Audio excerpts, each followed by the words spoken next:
Hello friends, చూడండి ఈరోజు train హోటల్కి వచ్చినాము. గుద్దినట్టు ట్రైన్ మాదిరిగా ఉంది. సో ప్లీజ్ ఎవరైనా ముందుగా నా వీడియో చూసినట్లయితే లైక్ చేయండి, షేర్ చేయండి, తప్పకుండా సబ్స్క్రైబ్ చేసుకోండి. ప్లీజ్ లైక్ చేయండి.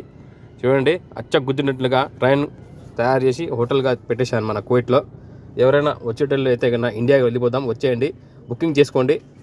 Kuwait hotel, Kuwait to Kerala వచ్చేయండి. హోటల్ మాత్రం భలే ఉంది, ఎక్సలెంట్గా ఉంది. గుద్దినట్టుగా ట్రైన్ ఎట్లా ఉందో అట్నే ట్రైన్ చేసేసారు హోటల్ని. చూడండి బాగా ఉంది కదా, సూపర్గా ఉంది, ఎక్సలెంట్గా ఉంది. సో మనం ఇక్కడ ఆర్డర్ చేసేసినాము కొత్తగా చికెన్ మటన్ బిర్యానీ హైదరాబాద్ది ఆర్డర్ చేసినాము, తింటున్నాము. చూడండి మా పిల్లోడు ఎంత ఉల్లాసంగా ఉత్సాహంగా ఉన్నాడో, డ్యాన్స్ చేస్తున్నాడు. జింకి చెక్క జింకి చెక్క జింకి చెక్క. హోటల్కి వచ్చాము చూశారు కదా, ఎంజాయ్ చేసినాము, బాగుంది. సబ్స్క్రైబ్ చేసుకోండి, లైక్ చేయండి, షేర్ చేయండి, కామెంట్ చేయండి. ముందుగా పేరున అందరికీ ధన్యవాదములు. Okay friends, bye.